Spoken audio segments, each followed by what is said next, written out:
Comrades, fellow freedom fighters for economic freedom, fellow countrymen and women,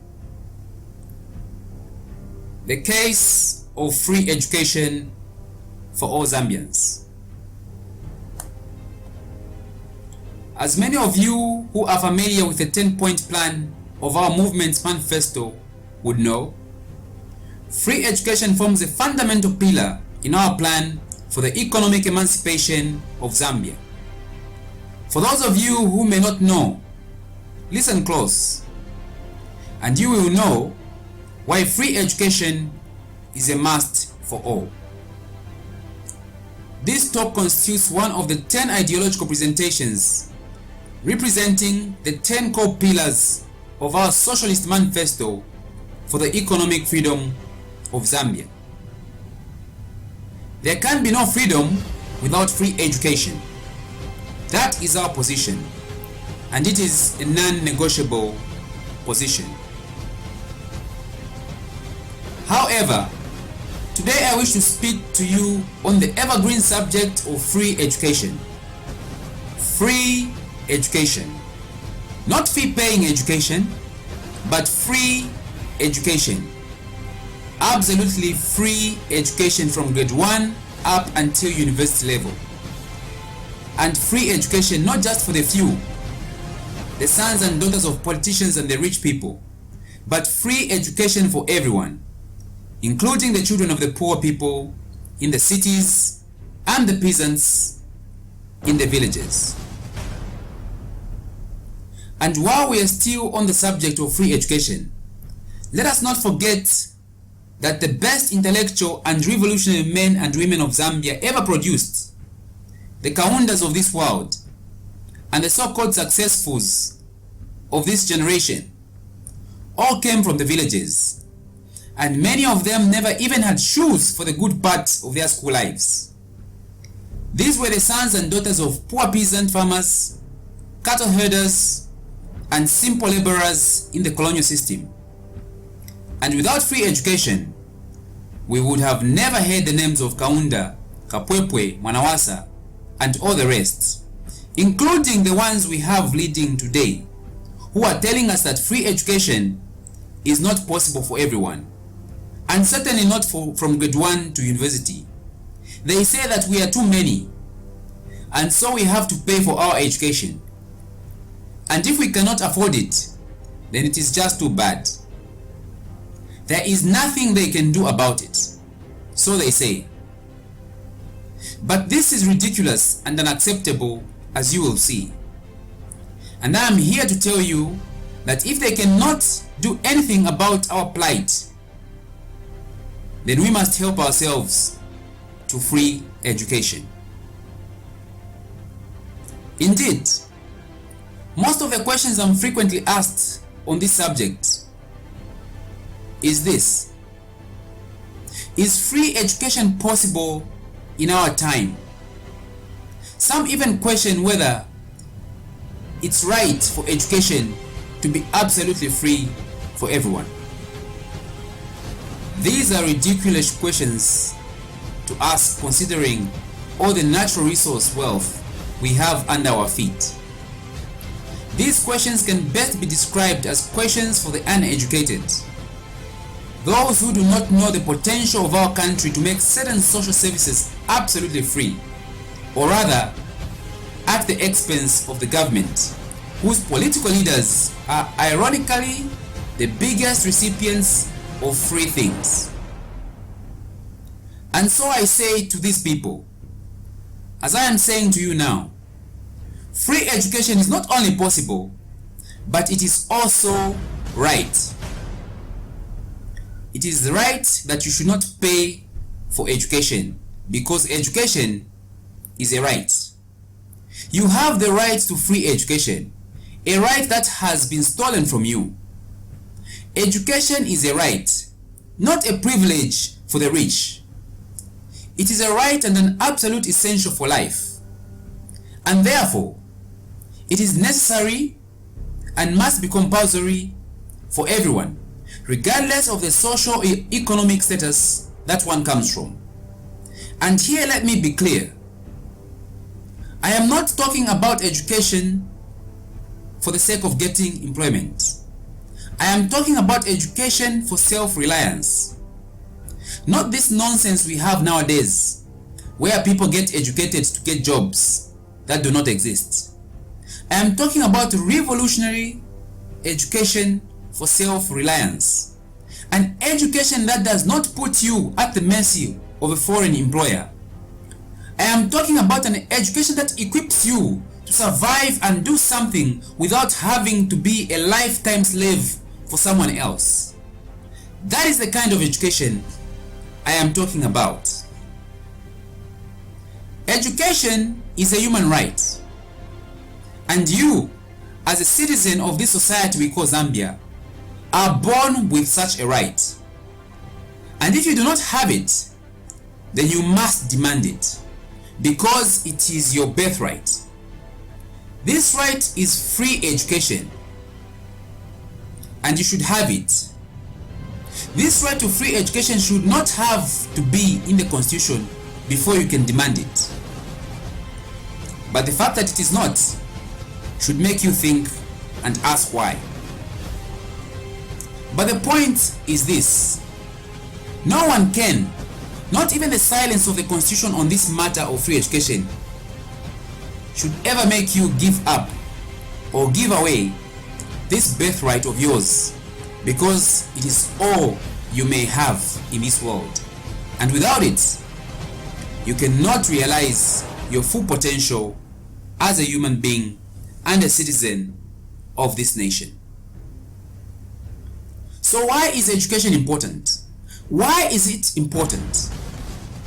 But before we answer that question, let us answer another question that often follows when the importance of free education is answered. And it is this: who is supposed to pay for free education? These are the questions asked by those who look for every excuse in the book to make the poor sell all their cattle, chickens, and goats just to send their children to secondary school. And we haven't even touched college and university fees. There are those who say that there is nothing for free, and that times have changed, and therefore we should change our minds and accept that fee-paying education is here to stay. They say that we who call for free education must realize that it costs money to run schools and universities. They say that we must move away from what they call a dependence, a government dependence syndrome, the habit of relying on government to provide us with everything and anything, including education. I say that these people who are for fee-paying education speak a lot of nonsense and rubbish, because they speak from an elevated position of privilege and advantage and power, and because they are there, they think everyone is there or can be there, and therefore can afford to pay the ridiculously high fees of education we see today in this country. But I am here to show you that this need not be the case. And I'm about to show you that truly, those who think that free education is not possible speak a lot of nonsense. They are the exploiters of the uneducated. And in any case, those who support fee-paying education are either trying to run away from the responsibility to ensure that every citizen of Zambia is educated, as in the case of politicians, or they are direct beneficiaries of private and fee-paying education institutions, as in the case of private schools, colleges, and universities who have bastardized education and turned it into a money-spinning venture. So let us now debunk the myth surrounding free education and clear the cobwebs around this issue. Is free education possible? Yes, it is. Is it necessary? Absolutely so. So who pays for it then? And why? Let me start by saying that those who condemn free education are no strangers to free education and full scholarships themselves.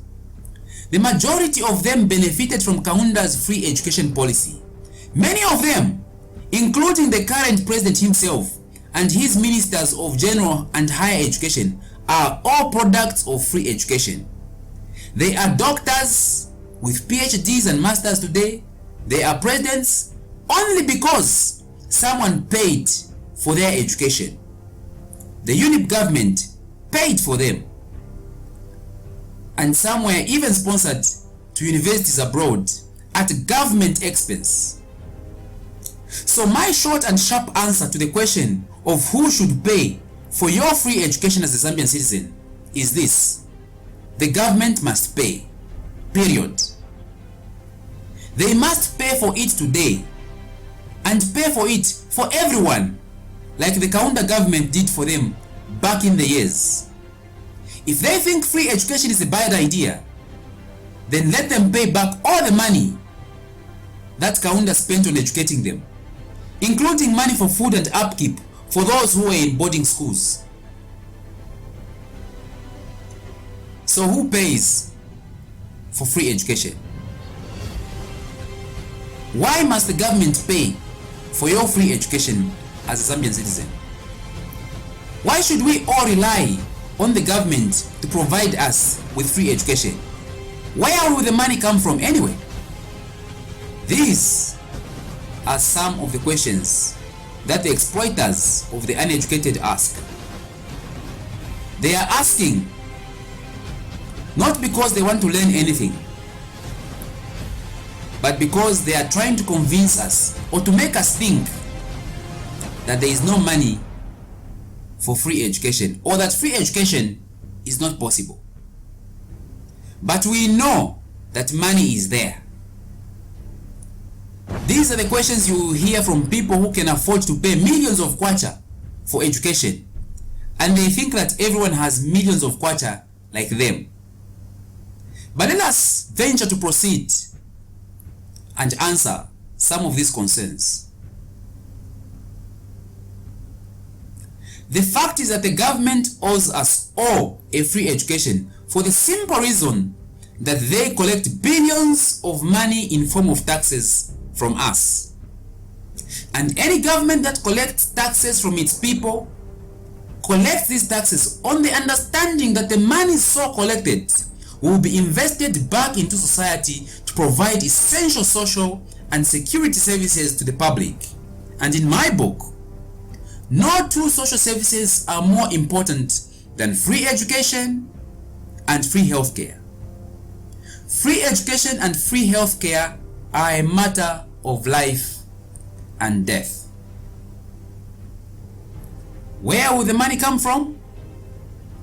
Like I have said, it will come from taxes, and not just from taxes on the already overtaxed and underserviced Zambian people, but from taxes levied on all foreign and local companies operating and making profit in Zambia, including the mines, especially the mines. I tell you what, if these foreign-owned mines were taxed appropriately, the government would collect enough money to provide every youth in this country with free education from grade 1 up to university level. These mines collectively make over $10 billion in Zambia every year, and this is double our national budget, and they pay no taxes at all. That is the genesis of the funding problem for education in Zambia: the evasion of taxes by these mining companies and the reluctance for government to collect these taxes.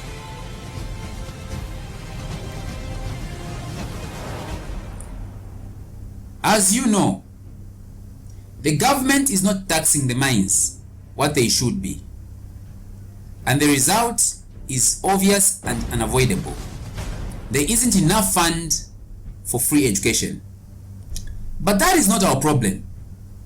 It is not our problem that the government has given away the mines to foreigners who are not paying taxes. What we want is free education because we know we deserve it. This country has enough resources to fund free education. Period. The government is employed to figure out ways of delivering good on this right, not to tell us why they cannot deliver. Kaunda delivered education back then. He delivered free education. And those of us who have met him know for sure that he still stands for free education to this day. Moreover, the children of those high-ranking government officials and ministers who are busy shooting down, denouncing and diluting free education with crazy ideas of loan schemes are themselves the biggest beneficiary of free things. They get free housing, they get free cars, free fuel, free talk time, free salaries, free gratuity, all for sleeping in parliament and sleeping on duty while their constituencies languish in poverty. For them, they still get free things. They get free health services and free lodging at parliament, hotel, and state house. And all for doing what? Making noise and cheering in parliament? And then when we ask for free education, just free education alone, not the houses, not the cars, and not the money. When we ask for free education, they tell us that we are asking for the impossible. They say there is no money for free education. Meanwhile, they are building mansions everywhere. Meanwhile, their own children are attending expensive universities abroad at the expense of the government, which is using our taxpayers' money to educate its own elite. But I tell you this, it is not a question of lacking money on the government's part. It is a question of lacking ideas and the political willingness to follow through on their promises and their duties to be able to collect sufficient taxes from people like the mining companies who evade taxes. And this takes me to my next point. Why is free education so important? Free education is important, and education itself is so important. It is so important not only for the benefit of the individual who gets educated, but also for the benefit of the society in which that individual lives. The more people get educated in a society, the less fools we have, and the better for everyone else. And though every society will always have its fair share of fools, it is much better and safer to have this number of fools kept very low and isolated in places where they cannot do a lot of damage to society with their tomfoolery. In Zambia, we have a crisis of education. We have a rapid decline of the educated and an equally rapid increase and proliferation of fools that have found themselves in very high places of power. And they are making terrible, unbelievable decisions and mistakes that are affecting all of us. And that is why we pay a high price. That is the price society pays for not making education free for all. Genuine leaders are denied the opportunity to lead, and fools, on account of being rich from corrupt practices, buy their way to high offices. These fools end up selling our minds at scandalously low prices because they do not have the education to assess the true worth of our national assets. Now the mines, which used to be our national breadwinner and provider, the mines which paid for our free education, are dead and gone from us. And free education is dead and gone away with the mines. And I tell you,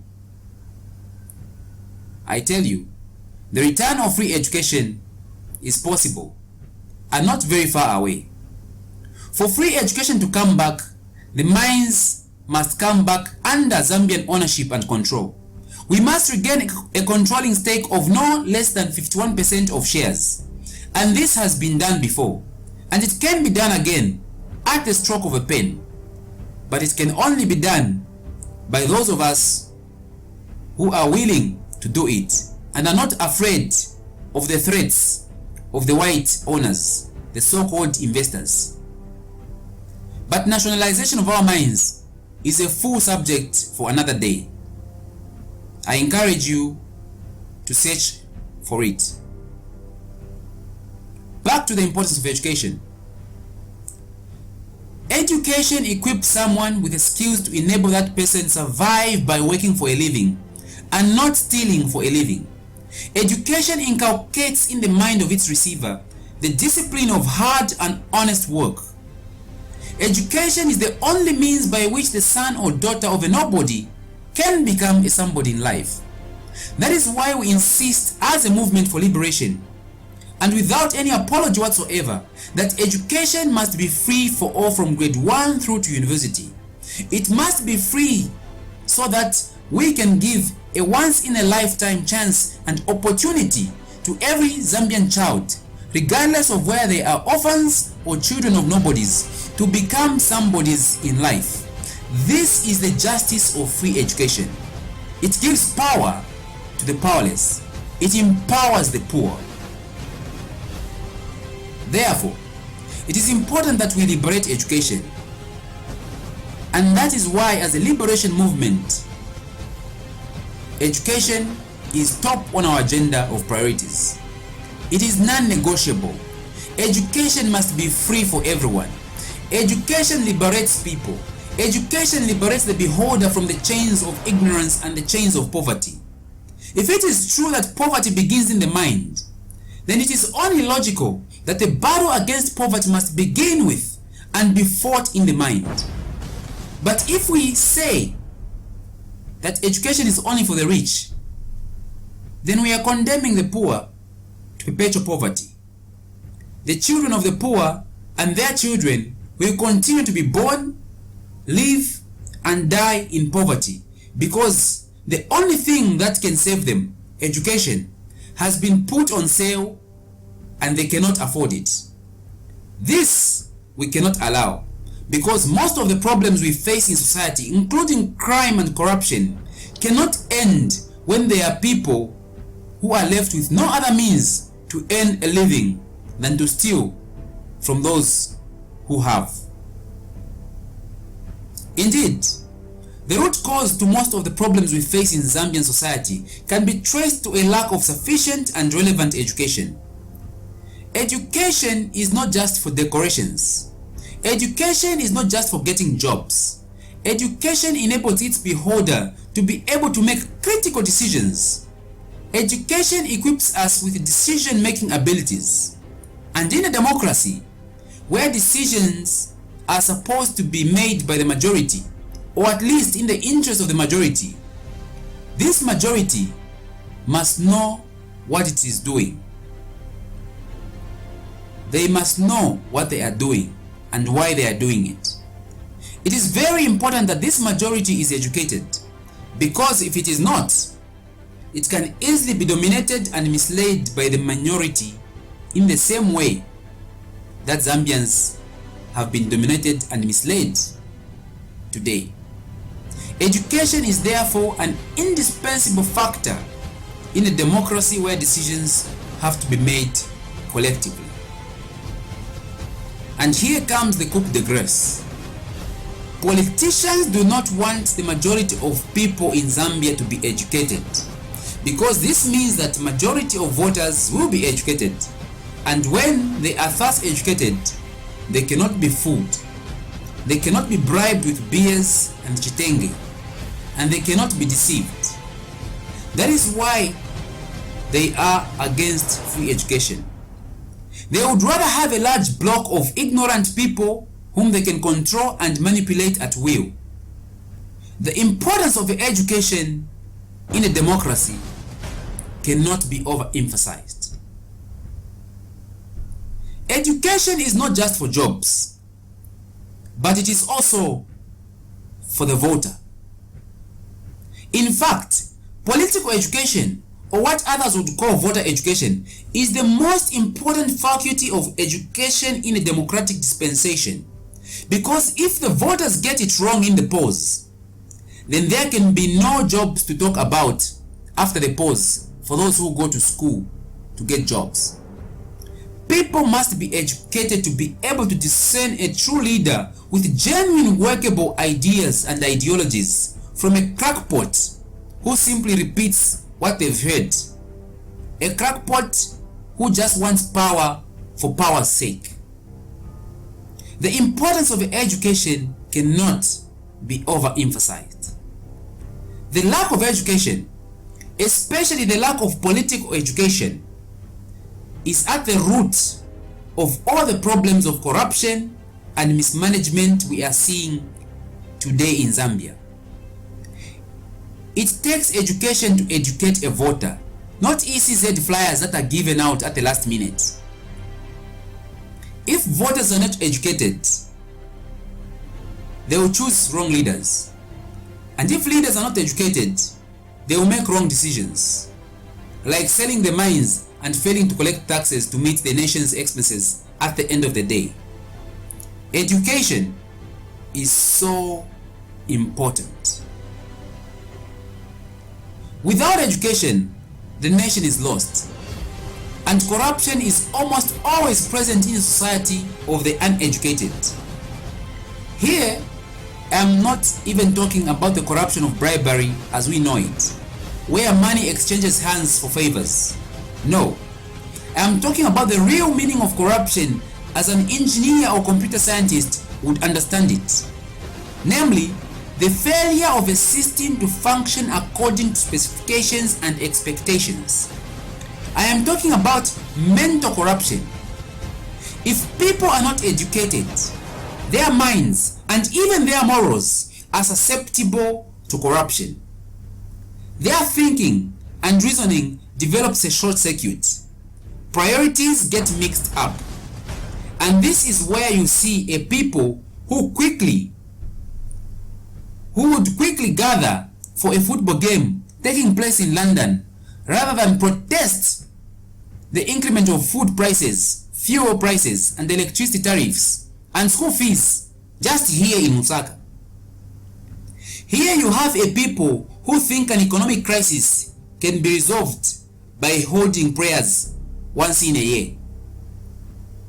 A society that is not educated is a danger to itself. And here is one more thing that is alarming. In Zambia, people think that politics is a game. No. Politics is a matter of life and death. Politics is the art of national management. But people think it is a game. They think it is an option.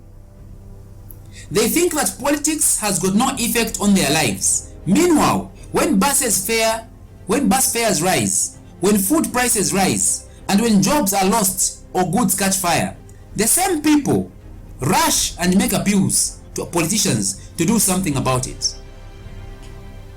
Graduates want jobs but mistakenly think that jobs are not the product of political planning, which allows for a favorable business environment that allows trade and commerce to flourish and therefore creates jobs for those that are graduating. Now ask yourself, if a university graduate cannot see the connection between politics and jobs, what about the ordinary man on the street? Or worse off, the villager? What would they know without the benefit of free education that develops their understanding of how things work in a society? Education. Education. Free education is so important for all the reasons above and many more. Therefore, let us support the return of free education for all. Those who still want to pay for their education are welcome to go ahead and pay for it. But as for the rest of us who know our rights and are determined to persevere to preserve those rights, we shall demand for free education. We shall demand for fee-free education. That is to say, education free from fees. We want liberated education, because the development of a country is directly related to the number of educated people there are in that society.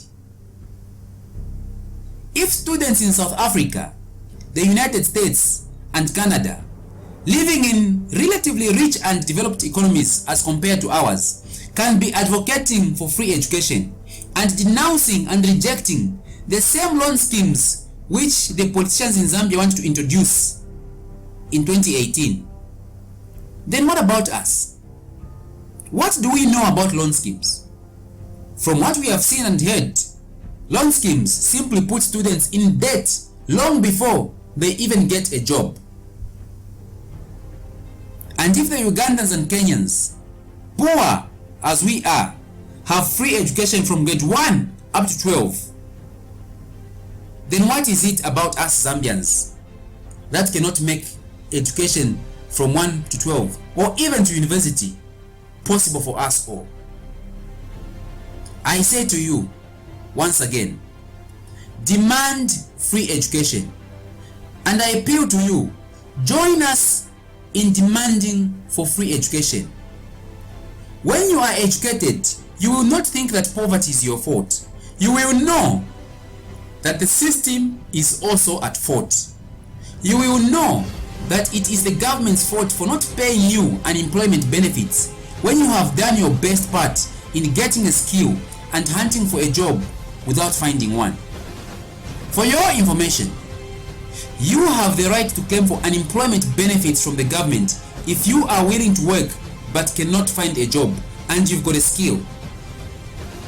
But the vast majority of job seekers in Zambia, even the so-called educated with all their diplomas and degrees and masters and PhDs, do not know that they have this right. The right to be paid by the government for not having a job. It is everyone's right to be paid for not having a job through no fault of their own. People have to be paid for not having a job. The easier way for any government is to create employment. If they can't create employment, let them compensate people who want to work but cannot find work. That is how it works in developed countries. And that is how we as the Economic Liberation Association want to make it work in this country. It takes an educated mind to know these things. And that is why the government does not want to implement free education. Because it won't be long before the unemployed people, the unemployed students, the unemployed school leavers realize that they have a legitimate claim against the government. A claim which the government is hiding from their ears and eyes. And that is why free education is so important. So that people can not only be equipped with life skills, but also equipped with decision-making skills, and above all, equipped with a full knowledge of vital information such as this, and their inalienable right to free education. Know your rights. Demand your rights. Long live the right to free education. Long live the struggle for economic freedom. A luta continua. The struggle continues, and victory, our victory, is certain.